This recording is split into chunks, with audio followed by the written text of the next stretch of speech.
Alô, alô, pessoal, bom dia, boa tarde, boa noite. Estamos de volta com mais um episódio do nosso podcast Meio de Campo, o futebol e sua história. Hoje vamos seguir com mais um episódio da nossa série sobre táticas e vamos falar de uma posição específica, o falso 9, depois da vinheta.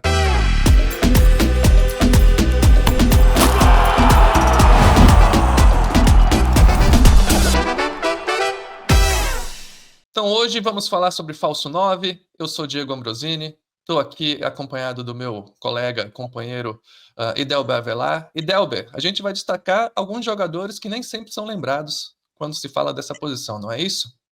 É isso, bom dia, boa tarde, boa noite. Vamos falar de três craques importantíssimos na história do futebol, dois deles pouco lembrados, e que são a pré-história ou as origens do que a gente viria a chamar de falso 9. Estamos falando do Matthias Sindelar, centroavante da seleção austríaca, final dos anos 20, começo dos anos 30. Depois, Nandor Hidekuti, o centroavante da Hungria, dos Magiares Mágicos, do final dos anos 40, começo dos anos 50. E depois Johan Cruyff, do Ajax, da seleção holandesa e do Barcelona. São essas três figuras os destaques de hoje. Beleza. Mas, Idelber, geralmente quando a gente fala falso 9, né, as pessoas costumam achar que isso é uma invenção moderna, uma coisa do futebol contemporâneo aí do século XXI. E a gente vai destacar três jogadores do século XX, né? Cruyff, claro, muito conhecido, os outros dois menos, e jogadores de outras épocas, né? Na verdade, talvez tenha alguns elementos aí que façam com que as pessoas acabem associando o falso 9 com esse futebol mais contemporâneo, né? Primeiro, o próprio nome, né? Então a gente está cometendo algum anacronismo aqui quando a gente vai falar desses jogadores, nomeando eles como falso 9, porque essa expressão não existia na época, né? Existia, claro, isso sim, a função, o centroavante que jogava móvel, né? Que não ficava preso na sua única posição. Então, o centroavante que não era fixo, era móvel, né? Mas o nome não se utilizava, né? Então, muitas vezes as pessoas costumam falar que tem o centroavante tradicional e o falso 9. Também não é muito correto, né? Porque não é que o centroavante tradicional ele ficava sempre fixo na sua posição. Havia as duas formas de jogar, né? Então, esse é um primeiro ponto. Outro ponto chama-se Lionel Messi, né? A gente não vai falar do Messi aqui hoje, mas claro, ele ficou muito identificado com a posição, né? E não precisamos dizer, né, a importância do Messi para o futebol, para a história do futebol mundial. Então, isso acabou também, de alguma forma, se associando o jeito Messi de jogar com o que é o falso 9, né? E também a forma como o futebol passou a ser jogado mais contemporaneamente, né, com as defesas marcando em linha alta, muito compactas, e o falso 9 passou a ser um instrumento muito mais presente, né, na caixa de ferramentas dos técnicos, né, não só do Guardiola com o Messi, do Klopp com o Firmino, por exemplo, no Liverpool, né, passou a ser muito mais utilizado do que era anteriormente. Anteriormente eram casos específicos de alguns jogadores em alguns times específicos, né? Então não era o uso não era tão constante, mas não quer dizer, não significa que não existisse, não houvesse, não é isso? Então hoje nós vamos, como você já mencionou, a gente vai destacar três grandes craques. Vamos começar falando do Zindelar. Matthias Isso, Zindelar, o Homem de Papel. o Homem de Papel. Matthias Sindelar, ele é uma figura importantíssima na história do futebol, e isso é pouco sabido sobre ele foi um grande fenômeno de massa. Era um sujeito amado na Áustria, participou de filmes, por exemplo, que é o tipo de coisa que você vê pouco naquela época. Ele aparece em um filme de 1938 representando a si próprio.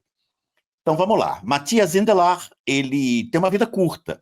Ele nasceu em 1903 e morreu em 1939, antes de completar 36 anos. Morreu com 35 anos, em circunstâncias meio misteriosas.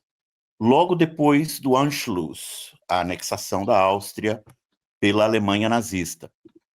É um O período complicado, né? período barra pesada, é. Barra pesadíssimo. O Zindelar, ele, como você dizia, ele jogou em uma época em que o termo falso 9 não existia. Mas o que nós chamamos de falso 9 é o que o Zindelar fazia. Nós Sim, vamos sim, entender, então, como correto. jogavam esses times do Zindelar, como ele jogava. A gente tem algumas imagens, tanto estáticas como algumas imagens em vídeo, que a gente vai projetar para vocês. O Zindelar é considerado até hoje o maior jogador austríaco de todos os tempos. Ele tem uma, ele tem uma trajetória muito impressionante. São 312 jogos, 260 gols, ou seja, praticamente um gol por jogo, 0,77 gol por jogo, para ser exato. Ele foi o grande craque de um time conhecido como Wunderteam, que é a seleção austríaca de começo dos anos 30, do Hugo Um time Miles. maravilhoso, né? Na tradução. Isso, um time brilhante, inovador, montado pelo Hugo Meisel. E o Zinderlar seria o grande emblema, o grande craque desse time. É um time que nasce da cultura de cafés da Europa Central. A gente já destacou isso aqui, vale a pena destacar de novo. O futebol na Inglaterra está muito associado ao pub, ao bar, que é um espaço em que você tipicamente toma cerveja de pé, né? Aquela coisa de inglês, tomar cerveja de pé, segurando a cerveja. E na Europa Central, a cultura do futebol se desenvolveu nos cafés, em um contexto em que pires, garfos, facas, jornais serviam para simular um campo de futebol e dar à discussão sobre futebol um tom, um ar muito mais intelectualizado, boêmio, do que era o caso na Inglaterra. O Zindelar, ele joga principalmente a carreira quase toda no Áustria Viena. O Áustria Viena é o campeão da Copa Centro-Europeia em 1933 e 1936. Essa é a Mitteleuropäischer Pokal, pelo nome original em alemão, a Até Copa hoje, Europeia. até hoje o Áustria Viena é um dos principais times, né, austríacos, o grande rival do Rapid, né? Então, é Exato. um E grande time. essa competição começa em 1927 e inclui times da Itália, da Hungria, da Áustria, da Suíça e da Iugoslávia. E É isso. Tchecoslováquia E da também. Tchecoslováquia, isso, Sim. obrigado. E da Tchecoslováquia. Uhum. A organização do torneio dava a cada país a escolha de mandar o primeiro e o segundo colocados da Liga ou mandar o campeão da Liga mais o campeão da Copa. O Áustria Viena ganha a competição em 1933, depois ganha a competição de novo em 1936, e em ambas as participações, o Zindelar cumpre um papel assim central. O Zindelar era um centroavante móvel, totalmente diferente do centroavante inglês tradicional da época, que era o sujeito que se plantava na área para trombar, para cabecear. O Zindelar era um sujeito que voltava para pegar a bola, servia os companheiros, fazia tabelas e às vezes arrancava em jogadas individuais. Tem um jogo muito importante que é uma derrota, na verdade, a derrota que interrompe a sequência invicta, uma das duas grandes sequências invictas desse time, é interrompida por uma derrota de 4-3 para a Inglaterra, em Stamford Bridge. Essa era uma época em que a Inglaterra batia os seus rivais continentais de 8-0, 6-0, 5-0. E o jogo contra a Áustria é muito duro. Termina 4-3, e nesse jogo o gol do Zindelar é considerado um precursor do famoso gol do Maradona na Copa de 86, em que ele arranca driblando 5 ou 6 jogadores ingleses. O Wunderteam é uma invenção do Hugo Meisel, então vale a pena a gente falar um pouquinho dele. Meisel,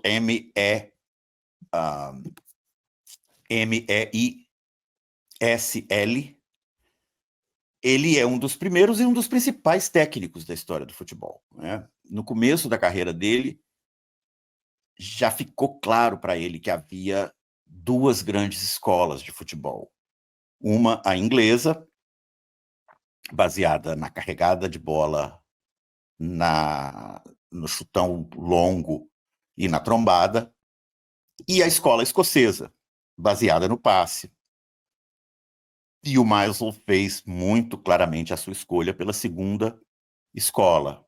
Ele dizia que achava que os ingleses estavam obcecados demais com a força física. Esse time tem o seu auge do final dos anos 20 até mais ou menos 1933. E ali, naquele momento, dá para dizer que a Áustria é um dos 2 ou 3 melhores times do mundo. A gente não tem como saber exatamente, porque, por exemplo, eles não enfrentaram o Uruguai, eles não vieram jogar a Copa de 30. A Copa de 30, apenas 4 seleções europeias atravessam o Atlântico para jogar aqui, né? A França, a Bélgica, a Romênia e a Iugoslávia. Uhum. A Áustria não vem. E a Inglaterra também não vem, né? Mas dá para dizer com certeza que entre 29 e 33, 34, esses são os 3 grandes times do mundo. A Mas Itália, um pouquinho depois a Áustria vai ter bons resultados também, tanto na Copa de 34 como nas Olimpíadas, né? Em isso. 36. A Copa Uhum. de 34, na verdade, ela inclusive é um ponto assim, que eu tenho bastante convicção sobre ele, que é, a galera gosta de falar de Copa do Mundo roubada em 1978, na Argentina, e em 1966, na Inglaterra. Eu tenho muitas discordâncias com essa posição. Copa roubada mesmo foi a de 34, viu, gente? É, com certeza. Por tudo que nós sabemos, a Áustria foi descaradamente roubada Uhum. na semifinal contra a Itália. A gente vai falar um pouquinho desse jogo. O Zindelar participa desse jogo e sofre um massacre de pancadas, ignorado pelo árbitro. O Wunderteam, ele jogava no 2-3-5 ainda. Sim, sim. Ele ainda jogava naquele esquema tradicional da pirâmide. Só que era uma pirâmide muito mais flexível, muito mais fluida, com muito mais liberdade de movimento para os jogadores. Tanto o Meisel, o técnico do time, como o Zindelar, o craque do time, eles são, como eu dizia, um produto dessa cultura dos cafés da Europa Central. O futebol ali, ele vai se transformando em uma empreitada intelectualizada, cheia de ideias, debates, campinhos, diagramas. E ninguém expressa essa cultura tão perfeitamente como o Meisel na Casa Mata e o Zindelar no campo. Aliás, o Zindelar foi um grande frequentador dos cafés. Ele ia nos cafés. E no Depois vai final da ser. vida dele, É. Uhum. a gente tem a foto do café que ele comprou no final da vida dele. Em 1938, quando acontece o Anschluss, a anexação da Áustria, a Alemanha nazista impõe um retorno ao amadorismo. O futebol austríaco era profissional desde 1924. E ali, Sim. naquele momento, sendo obrigado a voltar ao amadorismo, o Zindelar paga suas contas, digamos assim, graças a um café que ele tinha tido condição de comprar. O Zindelar e o Meisel, o jogo deles está muito associado a uma estética. A estética, naquele momento, é uma área muito debatida. O modernismo centro-europeu de Musil, Thomas Mann, enfim, toda aquela geração de grandes escritores, grandes pintores da vanguarda centro-europeia, estão mais ou menos pressupostos aí no jogo do Wunderteam. É um futebol-arte, de passes cuidadosos, de combinações mais curtas, de movimentação. É um contraste tremendo com o estilo mais direto usado pelos ingleses, né? A outra coisa que a gente tem que destacar é que o Wunderteam e o Zindelar, em particular, são grandes fenômenos de massas. Dá um exemplo aqui para vocês que eu pude checar. Em 1932 existe um amistoso da Áustria com a Hungria em Viena. A Áustria vence por 8-2, e essa é considerada, aliás, uma das grandes, maiores atuações do Zindelar. Ela foi assistida por 60 mil pessoas. Esse é o momento em que já se começam a reunir nos estádios de futebol da Europa multidões de 60, 70 mil pessoas. Esse é o público do Wunderteam, né? E a Hungria também não era uma seleção desprezível, né? Era um excelente time também, vai chegar longe também na Copa, né? Isso. A trajetória do Wunderteam austríaco de 31 para 32 é uma sucessão de massacres, assim. Uhum. 8-0 na Finlândia, 8-2. 8-2 na Romênia, na Bélgica. Todo mundo apanha de goleada do Wunderteam. Exato. Eles, para dar uma ideia aí dos números, o Meisel, ele assume o controle pleno mesmo, ele vira o técnico da seleção austríaca em 1919 e fica até a sua morte em 1937. O Hugo Meisel morre de ataque cardíaco mesmo, a gente tem certeza disso. Esse foi morte morrida. Não foi morte matada. Não foi morte matada. O Zindelar a gente não sabe.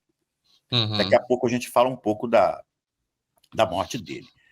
Mas no comando da seleção da Áustria, Hugo Meisel, ele teve 122 jogos, 66 vitórias, 29 empates e 27 derrotas. São números impressionantes, porque aqui não tem nenhum jogo contra, digamos, a China, ou Senegal, ou África do Sul, ou Guatemala, países em que o futebol não tinha nenhuma expressão. Eram, em geral, jogos contra potências europeias. Ou, pelo menos, times europeus, ponto. Né? Alguns não eram potências, como Finlândia, etc. Mas muitas potências do futebol foram derrotadas de forma inapelável aí pelo Wunderteam do Mais. Tem uma sequência invicta de 14 jogos entre 31 e 32. E tem uma outra sequência invicta de 12 jogos, chegando até a Copa de 34. Essa sequência invicta de 31 para 32, ela é interrompida por uma derrota em Londres, no Stamford Bridge, estádio do Chelsea, por 4-3, no qual a imprensa inglesa sai encantada. Eles perdem, mas perdem por muito pouco. O Zindelar dá um show de bola, e a Inglaterra tem o seu primeiro grande susto em casa. Eles perdem o jogo, mas fazem bonito. E depois a outra sequência é interrompida pela derrota na semifinal de 34. 1-0, né? 1-0 para a Itália, em um jogo muito suspeito. Muito polêmico. O gol italiano, inclusive, empurraram o goleiro austríaco. Estava com a bola nas mãos e empurraram ele para dentro do gol. Né? Deram um tackle de futebol americano no goleiro que estava com a bola, segundo eu entendo. Né? Negócio impressionante. Um negócio realmente impressionante.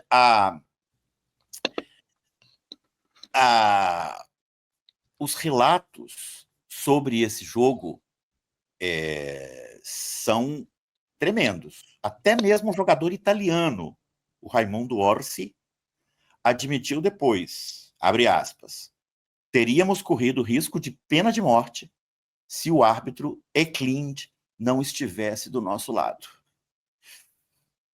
Esse árbitro sueco, Eklund, ele já lhe havia sido prometido o apito na final da Copa. E aí ele, obviamente, apita a semifinal de maneira muito tendenciosa. As pancadas no Zindelar ficaram famosas, a violência do zagueiro Monti, Luiz Monti, contra o Zindelar é um capítulo importante da história do futebol. O Pozzo, que era o técnico italiano, ele escreveu no La Stampa, em que ele diz: a antipatia era mútua entre Zindelar e Monti, né? Era uma daquelas antipatias naturais, instintivas, irresistíveis. O vienês não gostava da masculinidade resoluta de Luiz Monti. E Luizito não gostava das danças do austríaco, que parecia querer zombar dele. Vale mencionar, o Monti, na verdade, era um ítalo-argentino, né? Ele tinha jogado pela Argentina na final da Copa de 30, e na Argentina ele jogava como centro médio, né? A Argentina ainda jogava no 2-3-5. E aí ele vai para a Itália, tem um dos casos de Oriundi, né? Aliás, ele é o único cara que jogou duas finais por dois países diferentes, uma pela Argentina, outra pela Itália. E na Itália o Pozzo recua ele para a zaga, né? A Itália já jogava com o chamado método, que era baseado no WM. E era isso, né? O cara não ia muito com a cara do Zindelar, né? O homem de papel. Que é o homem de, o Monte era chamado o Dobleantio, porque ele era grande, forte, e o Zindelar, o homem de papel, porque ele era magrinho, né, esquálido e muito rápido. Então, realmente eram antípodas um do outro, né?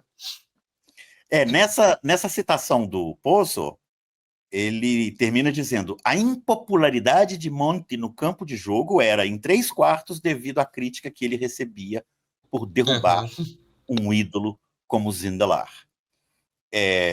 Como você dizia, né, ele recebeu o apelido de Homem de Papel, Der Papier René, por causa de ser magro, franzino, em uma época em que isso era novidade, né? O futebol era um esporte de gente parruda. Sim, E muito pela físico. facilidade dele deslizar, né? Ele deslizava passando pelos adversários como se fosse uma folha de papel, né? A analogia é muito boa. Tem um filme de 1938 que mostra o Zindelar representando a si próprio em uma comédia romântica, húngara, aliás. Esse filme se chama Roxy und ihr Wunderteam. Roxy é o nome da personagem. O filme é sobre uma mulher que se recusa a casar, a celebrar um casamento dos sonhos com um industrial poderoso, porque ela é viciada em assistir o Wunderteam. E nesse filme tem a imagem do time, não é o time completo, mas o Zindelar está lá representando a si próprio, o time da Áustria, subindo para entrar em campo, subindo o túnel para entrar em campo, e o Zindelar é o personagem que aparece carregando a bola, recebendo a bola no final e entrando em campo por último. Agora, Idelber, a Áustria encantou o mundo, né? Mas realmente não chegou a ganhar nenhum título importante. Teve essa questão na Copa, em 34. Em 36 também chega longe, mas é eliminada também pela Alemanha nas Olimpíadas, né? Não, Mas eles perdem a Olimpíada, perdão, desculpa, para a Hungria, né? desculpa. Eles Uhum. perdem a final para a Itália de novo. Sim. A Uhum. final da Olimpíada, esse é o detalhe que eu estava chegando nele, que é o seguinte, que é Sim. essa equipe perde dois jogos decisivos, assim, uma semifinal e uma final, ambas para a Itália, e ambas em situações de exceção política, né? Sim, Em sim. uma competição organizada por um regime fascista.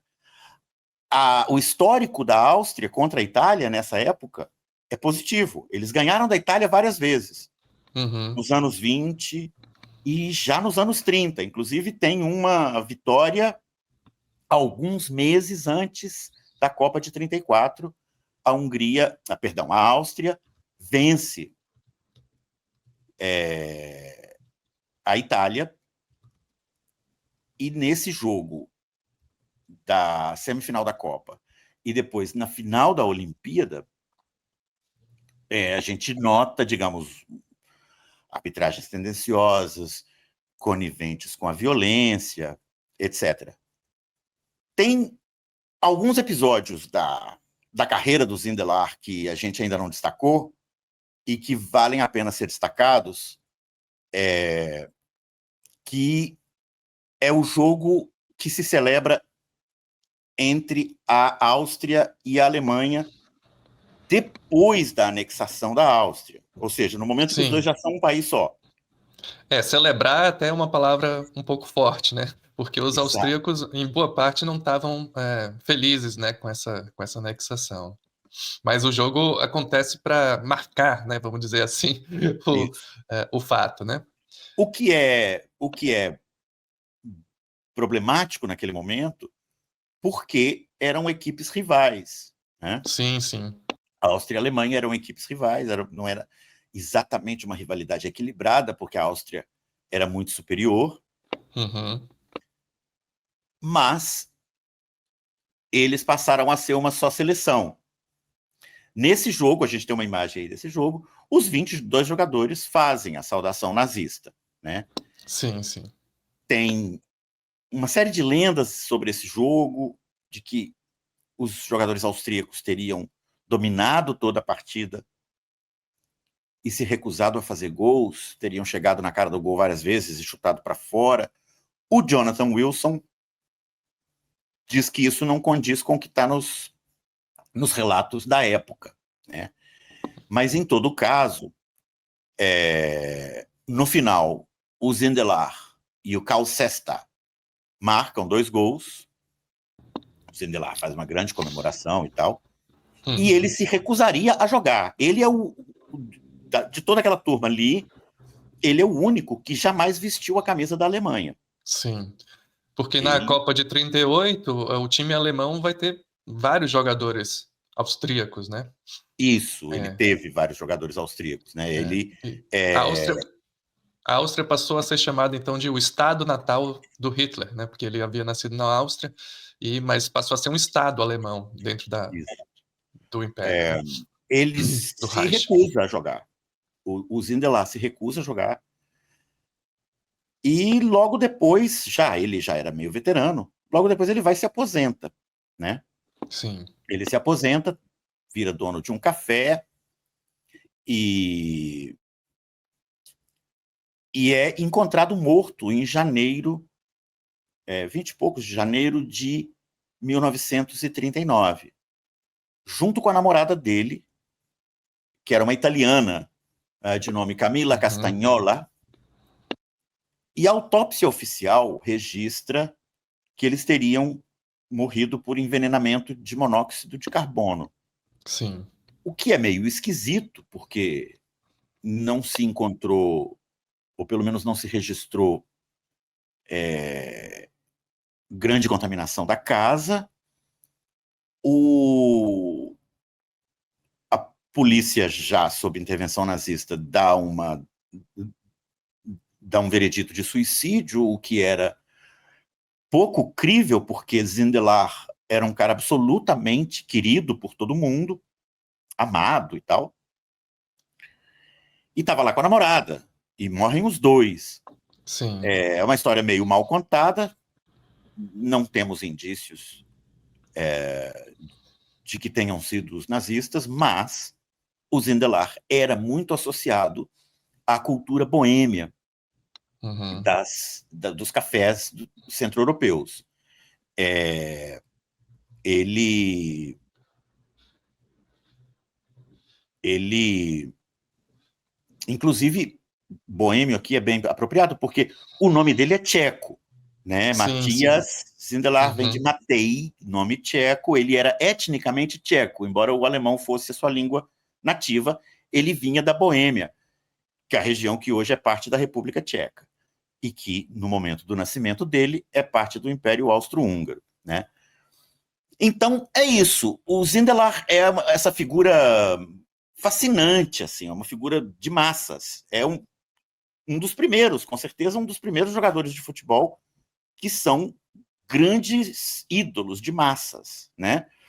Apareceu no cinema. O velório dele é um grande acontecimento popular. Os nazistas se apropriam da figura dele, claro, publicam um epitáfio, e ainda dizem coisas do tipo: ao contrário de muitos desses jogadores judeus, Zindelar jamais pediu ingresso para ver um jogo, pediu ingresso para a família, coisas do tipo, assim, absolutamente, ataques absolutamente injustificados. É isso, Zindelar, né? Esqueci de alguma coisa? Acho que não. Bom, do que a gente tem aqui como... Ah, um detalhe, um último detalhe sobre É, ele. O Áustria Viena ganha a Copa Centro-Europeia de novo, sim, em isso acho 36. isso, acho isso interessante que não venceu com a seleção, mas com o time ele foi campeão duas vezes, né, em 33 e 36 Foi da campeão. Copa Centro-Europeia. Ele foi campeão da Copa Centro-Europeia duas Isso. vezes. Foi campeão austríaco várias E da vezes. Liga várias vezes, sim. E da Liga várias vezes. No campeonato de 36, 37, eles Uhum. passam pelo Bolonha, Slavia Praga, Úrpest e, no final, o Sparta Praga. Uhum. Em No 33 ganha título de da Inter, né? 33, no título de 33 tem um caso interessante, que é eles ganham da Inter na final, Uhum. perdem o jogo em Milão por 2-1, mas na volta em Viena eles fazem 3-1, ante Sim. 58 mil espectadores, Uhum. com 3 gols do Zindelar. Nessa É um campanha, hat-trick. já começa nas quartas de final. Eles derrotam o Slavia Praga nas quartas de final, derrotam a Juventus de Turim na semifinal e derrotam a Inter de Milão, que nesse momento responde pelo nome de Ambrosiana Inter, que é um nome que durou Uhum. alguns anos, ali Uhum. naquela virada de década. Então, é interessante que você falou da origem tcheca do Zindelar, né, etnicamente tcheco, e mencionou que quando ele nasceu ainda era tanto Áustria quanto Hungria e a Tchecoslováquia ainda faziam parte do Império Austro-Húngaro, né? Então, três cidades aí banhadas pelo Danúbio, né? E aí estamos falando da escola danubiana do futebol, né? Áustria e Hungria têm suas proximidades, suas semelhanças. E acho que isso é um bom gancho para a gente dar um pulo aí de uns 50 anos e passar para o nosso segundo é, jogador de hoje, que é o principal centroavante dos Magiares Mágicos, né? O chamado time de ouro da Hungria dos anos 50, Nandor Ideguchi. Né? Então Sim, agora vamos falar um pouquinho do Ideguchi. Né? do Ideguchi. Um pulinho de 10 anos, né? A carreira do Ideguchi na Isso. seleção húngara começa Uhum. em 1945, Sim.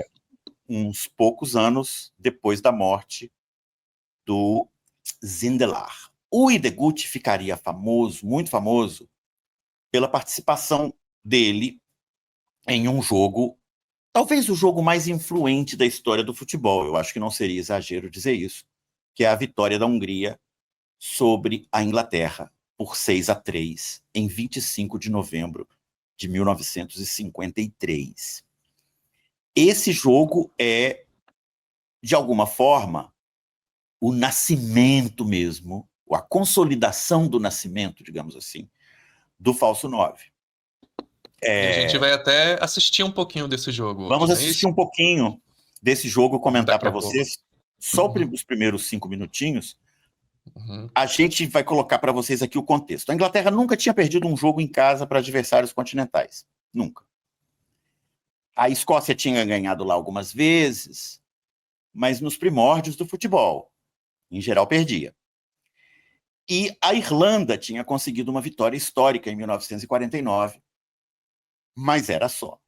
A regra era que com adversários continentais houvesse um espancamento. A gente acreditou, durante muito tempo eles acreditaram que a Inglaterra era o melhor time do mundo, não era à toa, né? Não era apenas um delírio. A Inglaterra bateu a Bélgica por 6-1 em 23, quando a Bélgica visitou. Quando a Espanha visitou, em 1931, apanhou de 7-1. Uhum. É verdade que a Inglaterra sofreu um choque na Copa de 50, em um jogo disputado em Belo Horizonte, em que os Estados Unidos derrotaram a Inglaterra por 1-0 e foram aclamados como heróis em Belo Horizonte, foram carregados por torcedores, etc. Mas ali ficou claro que era uma anomalia. Os ingleses passaram a boa parte do tempo deles em BH bebendo, entraram em campo achando que iam passear e realmente dominaram o jogo. Por todos os relatos que a gente tem, os ingleses dominaram esse jogo contra os Estados Unidos, mas o goleiro americano teve uma daquelas tardes da vida dele e acabou terminando o jogo em 1-0. Mas esse resultado ele não tem esse grande impacto que tem a derrota para a Hungria em 1953. O jogo terminou 6-3, mas basta vocês verem a partida. Essa partida está disponível na íntegra. Para quem entende inglês falado e tem bom ouvido, porque não está muito boa a narração, vale a pena ouvir a transmissão da BBC, porque o locutor da BBC, cujo nome agora eu não me lembro, ele sistematicamente faz referência à posição errada do Ideguchi. Sim. O Ideguchi está na posição errada. Uhum. Onde é que fica esse centroavante deles? Que coisa estranha. Quando ele percebe que não tem erro nenhum, o jogo já está 4-1 para a Hungria. E o Ideguchi já tinha feito 2 gols, se não me 2. engano. E depois, no segundo tempo, ele faz mais um. Uhum. A história interessante aqui é que, bom, em primeiro lugar, 6-3 não é indicativo do que foi o jogo. Basta vocês verem que 8-1, 8-2 teria sido um placar mais adequado. Tem 2 gols da Hungria que são anulados de forma absurda e eles acham um pênalti meio maroto para a Inglaterra também. Então, assim, é um massacre completo. A gente vê isso muito claramente já no comecinho do jogo. Eu vou pedir para a produção começar a rodar agora a partir do minuto 1:50 do vídeo do futebol. Olha, agora a gente Então vê vamos aí lá. a gente vê aí a Hungria preparando a saída de bola. E vocês vão ver logo no começo do jogo, a bola se abre aí para o Bulay, né? Budai, né? O ponta Budai, eu direita. sempre erro o nome do ponta direita, Budai. Isso. Uhum. Vocês vão ver agora, logo depois da cobrança do lateral, Então ela sai por lateral, né? o juiz faz uma marcação ali meio marota de lateral mal cobrado para a Inglaterra, inverte a bola para a Inglaterra, e logo a Hungria recupera a bola, e aí tá aí o Budai de novo. Sim. E vocês vão ver muito. Aí é o Ideguchi recebendo a bola, fazendo a tabela Sim, e sim. batendo pro gol. Totalmente fora da área, né? Totalmente fora da área, E é um golaço. recuperando a bola Então lá atrás. 40 segundos, 1-0. 40 segundos, 1-0. Os ingleses absolutamente estatelados. Uhum. as histórias curiosas sobre esse jogo são as de que quando o Billy Wright, que é o zagueiro, vê as chuteiras dos húngaros, eram chuteiras levíssimas, como as de hoje, Uhum. e cortadinhas assim, embaixo do tornozelo, Os com o ingleses tornozelo ainda de jogavam com fora. aquelas botinas, né? Isso, os ingleses jogavam com aquelas botinas, e o Wright disse para o Stan, assim, para o Stan Robson, olha, a gente vai ganhar fácil, porque eles não têm o equipamento necessário, they don't have the proper kit. Aí, de novo, o Ideguchi pegando a bola, viram onde No ele meio de campo, no lá círculo atrás, central, né? lá no círculo central, ele Uhum. vai buscar a bola e deixa o zagueiro inglês em um dilema irresolúvel. Se o zagueiro o acompanha até o meio de campo, ele deixa um buraco na área que pode facilmente ser atacado pelos dois internos, que são Uhum. ninguém menos que Puskás e Coxis, né? Apenas, né? Apenas isso. Apenas eles, né? Um dos maiores craques da história do futebol e o artilheiro da Copa de 54. Uhum. Aí o lançamento, o Ideguchi vai receber, fazer a casquinha, daqui a pouco vai rolar mais um Também na gol, meia-lua, né? também na meia-lua, saindo. Quer dizer, fora da área, né? é, Esse E correndo o atrás da bola e Bochic. agora é o próprio Ideguchi. Esse com a bola no pé é o Ideguchi, como vocês verem, número 9. Uhum. É, Na intermediária, né? ele está lá na intermediária e os ingleses absolutamente assustados. A gente vê claramente que são duas épocas diferentes do futebol. Como vocês podem ver aí, o Wembley está absolutamente lotado. Lotado, lotado. É uma tarde perfeita para a prática do futebol, porque é novembro, não tem aquela lama toda, neve de fevereiro. Uhum. Os ingleses mais ou menos equilibram o jogo durante uns 2 ou 3 minutos ali. Eles chegam a empatar a partida, mas eles só empatam a partida depois que a Hungria faz um gol absurdamente anulado. Nós vamos tocar o vídeo até o momento desse gol, Uhum. que acontece mais ou menos aos 10 minutos de jogo, para vocês verem que a arbitragem também tentou o que pôde. Mas não deu. Detalhe que a Inglaterra não era um time fraco, era um time.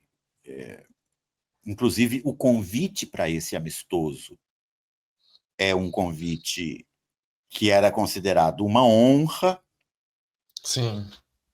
Em vez de viajar de avião, os húngaros resolvem viajar de trem e parar na França para fazer um Uhum. amistoso contra uma equipe de pouca qualidade na França, porque eles estavam com medo. Estavam com medo, eles tinham tido um resultado ruim contra a Suíça, empatado em 2-2, alguma coisa assim. E eles estavam com medo de levar uma pancada da Inglaterra.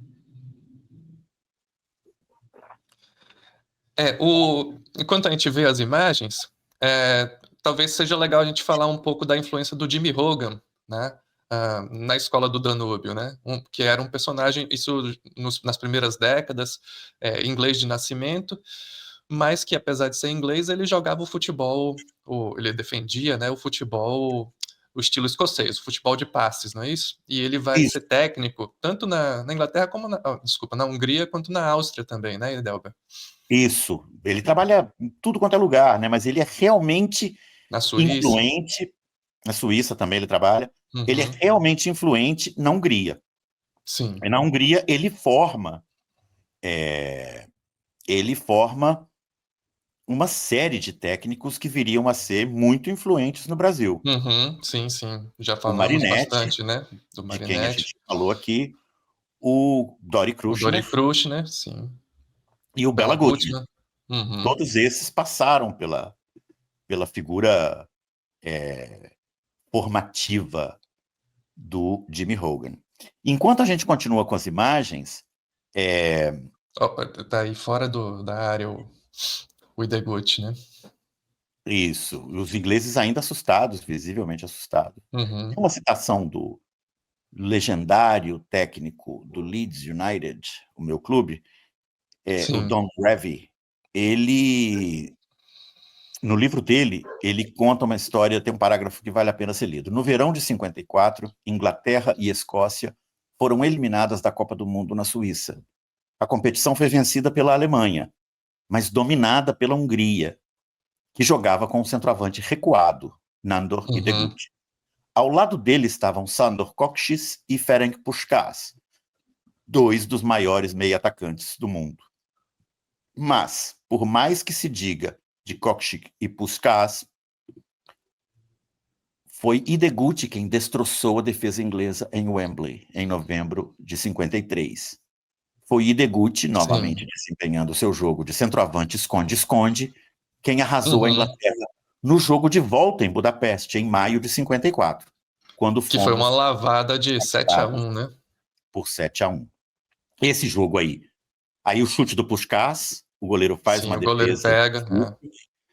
nesse momento a Hungria está constantemente tomando a bola por causa da superioridade numérica no meio campo ali, a bola não Uhum. fica no pé da Inglaterra. Sim. Importante destacar, enquanto a gente vai vendo as imagens, que o, o jogo tem revanche, que ele acontece em Uhum. Budapeste, antes da Copa do Mundo de 54, e aí, presumivelmente com a arbitragem um pouco mais neutra, a Hungria massacra de vez a Inglaterra por 7-1. Aí a tabela, vejam o toque e o chute do Ideguti. Esse que finalizou por cima do travessão Sim. é o Ideguti, Uhum. que Da está meia-lua, né? É, E ele vem do meio, da intermediária, do meio de campo, né? exatamente. Daqui a pouquinho, a Hungria vai marcar outro gol, que vai ser absurdamente anulado por impedimento. E nessa tabela, a gente vai ver a típica entrada do Ideguti, que ele volta até o meio de campo, o zagueiro fica na dúvida se segue ou se não segue, acaba não seguindo, o Que esse é que o grande dilema era esse, né? o grande Quando dilema é esse, né? Porque para os ao, ingleses, né? ao recuar, ele instala um problema irresolúvel para a formação WM Uhum. com marcação homem a homem. Na formação Exato. WM com marcação homem a homem, não tem jeito de você resolver esse problema. Uhum. Agora eu acho que é a tabela que vai dar no gol anulado. Aqui, toque. Aqui o Budai não. Esse é o chute do Budai para a defesa do goleiro inglês. Daqui a pouquinho, daqui a uns minutinhos, a gente vai Então ver já o 10 minutos a Hungria já tinha finalizado umas 3 ou 4 vezes, né? umas 3 Sendo ou que 4 um vezes. gol, né? O primeiro tempo termina 4-1, né? Uhum. Perdão, 4-2. Mas a Hungria faz Aí quatro mais a uma um vez roubando a bola ali, roubando a bola no meio campo, no meio de campo. finalizando de novo é, no cabeceio, na cara do goleiro. Eu tinha que ter tido um pouquinho mais de pontaria nesse cabeceio, porque seria gol, né? E então, para completar o raciocínio do dilema, se você acompanha o Uhum. centroavante que está recuando, você vai deixar um buraco na frente do seu goleiro, né? Você vai Uhum. deixar um espaço vazio ali.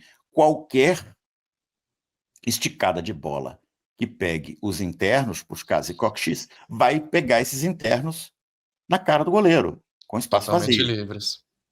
Se você E essa. fica plantado, ele vai vir para cima de você com superioridade numérica, que é o que está acontecendo ali nesse momento do vídeo que a gente vê o gol anulado aí agora, um gol legítimo, absurdamente anulado. Uhum. Pelo vídeo a gente Sim, vai sim. ver. Olha aí, de novo. É. A bola já saiu do pé do Kocsis, se não me engano, Uhum. está nos pés do Ideguti e a linha de defesa da Inglaterra ainda está lá na frente.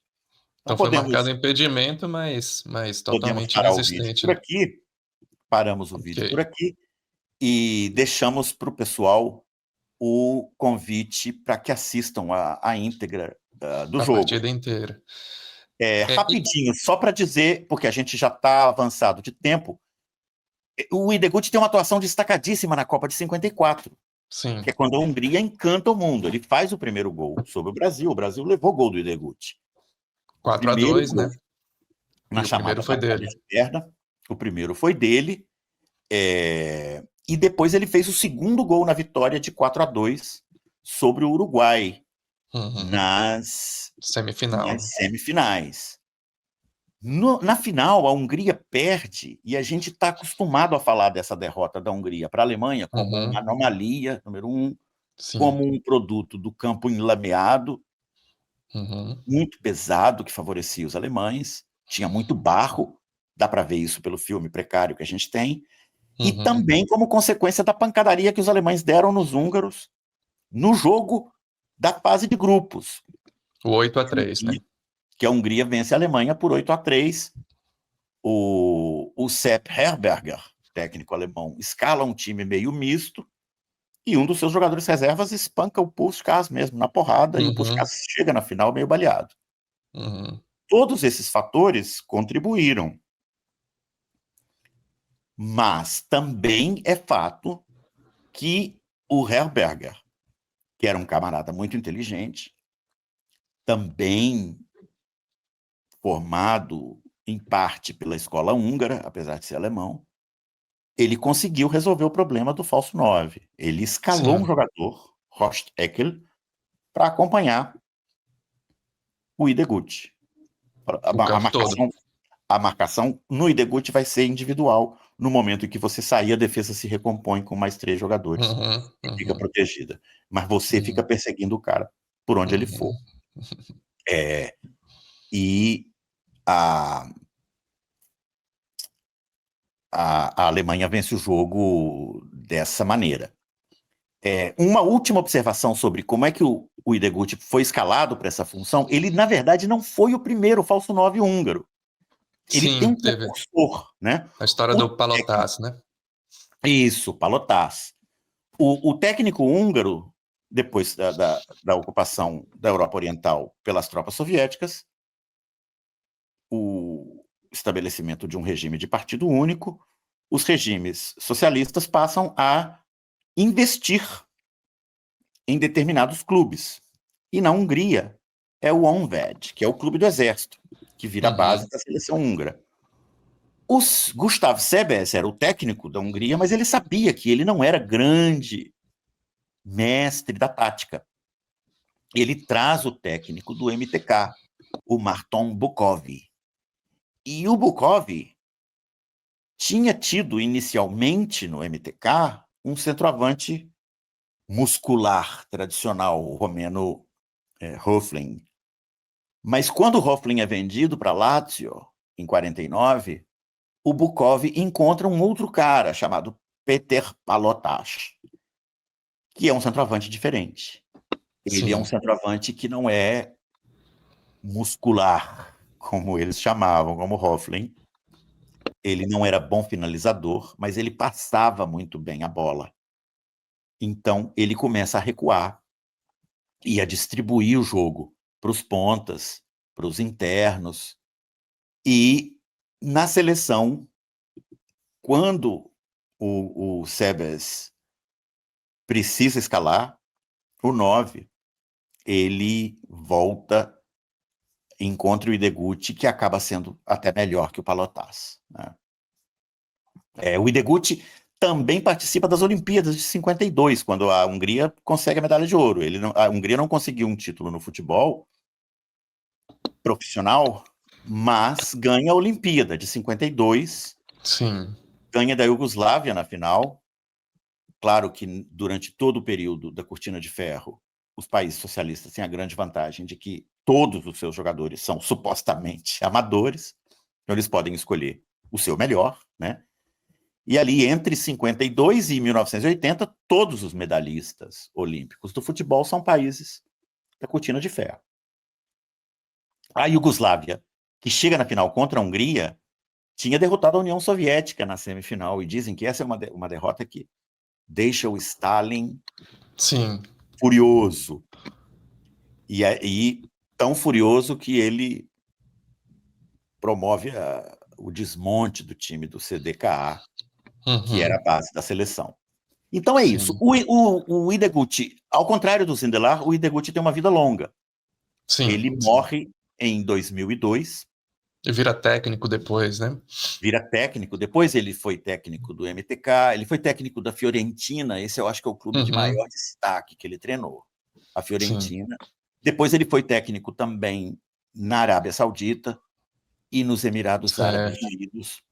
É uma figura muito conhecida na Hungria, mas não tão destacada como, por exemplo, o Puskás, Uhum. nas narrativas, né, fora da Hungria. É isso. Então, agora vamos falar do nosso terceiro personagem. Talvez, né, um personagem muito mais conhecido, o Cruyff. É, talvez a gente não precise destacar tanto assim a trajetória dele, né, considerando também o avançado aí. Mas vamos falar dele, da função dele, né, enquanto o Cruyff, né, não era tão centroavante, né, nem quanto eles dois.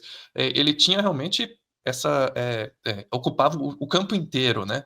Tava o tempo tanto no Ajax primeiro e depois na seleção, né?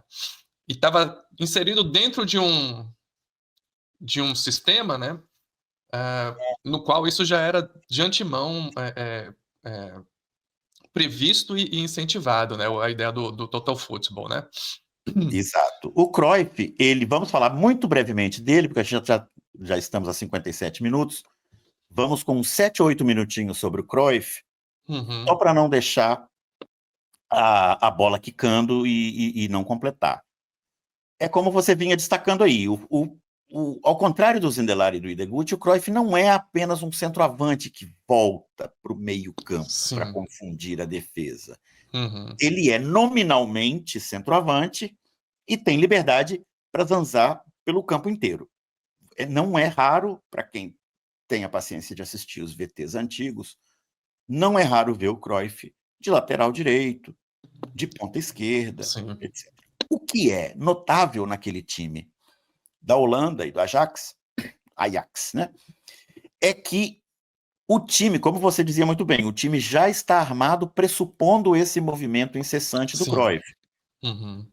E as trocas de posição acontecem de forma a acomodar a movimentação desse coringa. As trocas de posição, em geral, acontecem verticalmente, ou seja, o ponta troca com o lateral, o centro médio troca com o zagueiro, ou o zagueiro troca com o centroavante, mas Uhum. preservando, ou seja, não é uma bagunça completa, é um sistema coordenado de Preservando troca. a forma, né? Mas os jogadores vão mudando, Os fazendo jogadores vão o mudando. chamado carrossel holandês.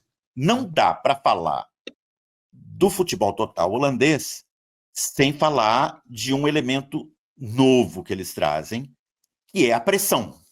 Sim, pressão. Da mesma forma como a gente contava a história de que a linha de quatro tem dois pais, o Brasil e a Hungria, a pressão também tem dois pais diferentes. Tem a pressão que o Rinus Michels vai fazendo no Ajax e na seleção holandesa, e tem a pressão do Valery Lobanovsky, do O Dinamo de Kiev soviético, né? e da seleção da União Soviética. Ele Sim. é ucraniano, né? Ele é ucraniano mesmo. Ucraniano, sim, mas, enfim, E na época União na Soviética, né? época, na época soviética. A pressão, ela se baseia em um desses axiomas que o Cruyff traz para o futebol, que é um axioma que quando você ouve, você fala assim, porra, mas isso é uma obviedade. É uma obviedade, mas dá para extrair dessa obviedade conclusões muito interessantes. O axioma é: se eu tenho a bola, é impossível que o adversário marque gols. Dá. O que quer dizer que eu quero ter a bola sempre. Uhum. Ah, E evitar não ao tem máximo que o toda. adversário tenha a bola, né? E evitar O ao máximo que adversário o adversário não tenha a pode bola. ficar um minuto com a bola, né? Não é, não é uma filosofia universalmente adotada, certo? Existem Uhum. técnicos que não gostam de ter a bola. O José Sim, Mourinho, por exemplo, o José Mourinho trabalha com outro axioma, que é quem tem a bola tem medo. sim, sim. Quem tem bola tem medo. O Cruyff não. O Cruyff está trabalhando com a ideia de que se eu não tenho a bola, eu quero recuperá-la. Para recuperar a bola, a pressão é o instrumento, o mecanismo que te permite tornar o campo menor. Esse é outro Uhum. axioma cruyffiano, né? Se eu tenho a bola, eu quero tornar o campo maior possível.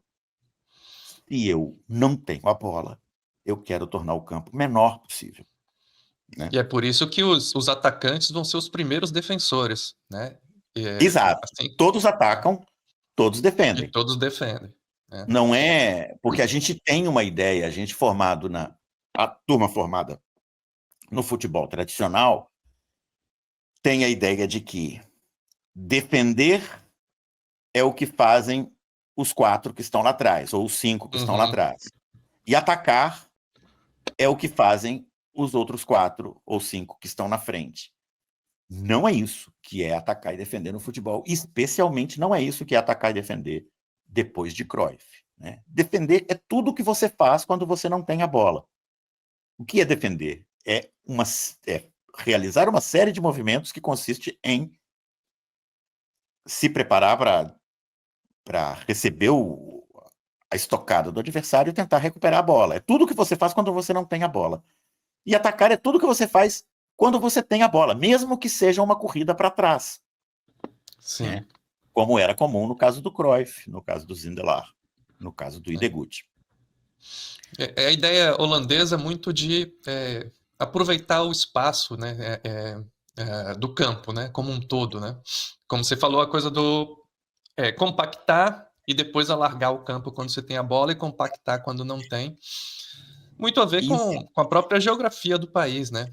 Os caras não exato. Essa é tinham uma terra tese e foram. desenvolvida neste Sim, livro, nesse. Uhum. Brilliant Orange, The Neurotic Genius of Dutch Soccer, que é um livro do David Winner, em que ele argumenta isso, que a sociedade holandesa, pelo fato de ter uma altitude tão baixa, Uhum. de ter problemas, digamos, de enchentes, de topografia muito visíveis, de ter uma escassez de espaço, é uma sociedade que teve que se formar inventando formas de transformar o espaço, né? E Criaram é isso. o próprio território, né? A própria terra. E no Exato. campo de jogo eles passaram a pensar nisso também, né? O Cruyff, a gente poderia dizer que é o jogador mais influente da história do futebol, né? A gente pode Sim, sim. discutir quem é o maior, quem é o melhor, mas o mais influente, eu acho que não há dúvidas de que foi o Cruyff. Depois dele, tudo muda, inclusive a forma de jogar dos goleiros. Uhum. O Cruyff tem um impacto tremendo na forma de jogar dos goleiros, porque depois do Cruyff passa a ser muito importante ter goleiros que saibam jogar com os pés e dar Sim. passes. Isso muito antes da mudança da regra que impede o recuo Uhum. deliberado com o pé para o goleiro, para que o goleiro pegue com a mão, né? Essa regra é de 92, mas já em 72 o Cruyff está promovendo goleiros como o Youngblood, que é o goleiro da Holanda na Copa de 74, que não era o melhor goleiro da Holanda. Ele não era o cara que pegava tudo, mas ele era o cara que sabia jogar com os pés. Sim, sim. Com esse simples acréscimo às atividades do goleiro, o que você faz, evidentemente, é criar um jogador a mais. Você tem um jogador Uhum. a mais tocando a bola, o que cria situações de superioridade numérica já na saída, né? A outra coisa, para finalizar, que vem da pressão, é que se você está pressionando o adversário lá em cima, você obviamente tem que se compactar para não tomar a bola nas costas. E ao se compactar, Uhum. você tem que empurrar a sua linha defensiva lá para frente e formar o Sim, que a sim. gente chama de Da linha offside alta. trap. Ah, não, A sim. gente, no Brasil, chama de linha burra, A linha boa. mas ela funcionou para os holandeses Nem sempre era tão burra assim, né? Nem sempre era tão burra, né? Que é, enfim, poderíamos traduzir literalmente aí como armadilha da linha de impedimento, em que você empurra a sua última linha, às vezes até o meio-campo, e deixa o adversário impedido com um avanço coordenado um pouco antes do passe.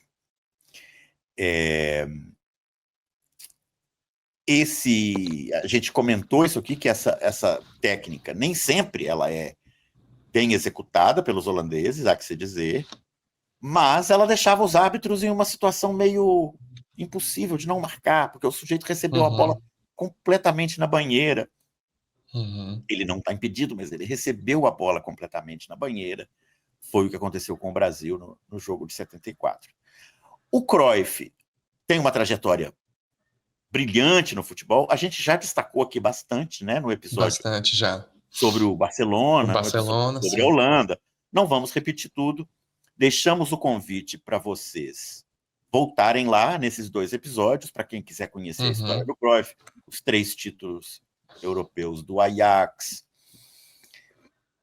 a participação do Cruyff na Copa de 74, a polêmica sobre a sua ausência na Copa de 78, a sua ida ao Barcelona, o título com o Barcelona, depois a volta ao Barcelona como técnico, o papel do Cruyff na invenção dessa forma Barcelona de jogar. Tudo isso são coisas que a gente já destacou aqui, perdão. Mas então eu vou aproveitar com vocês o finalzinho. Isso, vou aproveitar a deixa, né, para a gente finalizar. E você mencionou aí que a gente já falou bastante do Cruyff. Já falamos também há algumas semanas bastante sobre a Hungria, né, no episódio sobre a invenção da linha de 4. Então aproveito essas 2 deixas para convidar o pessoal a assistir também os nossos episódios mais antigos, né? Quem não viu ainda, é só ir na página do Meio, acessar lá a playlist, tem lá todos os episódios guardadinhos para a gente. Se vocês quiserem salvar a playlist, isso mostra para o YouTube que vocês estão interessados em assistir, né? E vai sempre entregar os nossos vídeos sempre que eles forem ao ar. E com isso a gente termina o nosso episódio de hoje. Destacamos aqui 3 nomes importantíssimos na história, no desenvolvimento dessa ideia do centroavante, que é o centroavante móvel, né? O centroavante que não fica preso, fixo dentro da área, que hoje em dia a gente chama de falso 9, mas que não é tão falso assim, né? É um centroavante móvel, né? É isso, Idelber, ficamos por aqui. Acho que foi... isso. Gostei da conversa hoje. Foi legal, curti também. Vamos reforçar o pedido. Se você curtiu, deixe o seu like, salve a playlist no YouTube, faça uma avaliação da gente no Spotify. Essas avaliações, o rating, o algoritmo. Né, ajuda o algoritmo. Jogue nos seus grupos de WhatsApp, para quem tem bate-papo sobre futebol nos grupos de WhatsApp. Joga lá, deixa circulando para os amigos a recomendação. Tudo isso ajuda muito nesse momento que a gente está se consolidando. Muito bom dia, boa tarde, boa noite para todo mundo. Aquele abraço. Um abraço e até a próxima.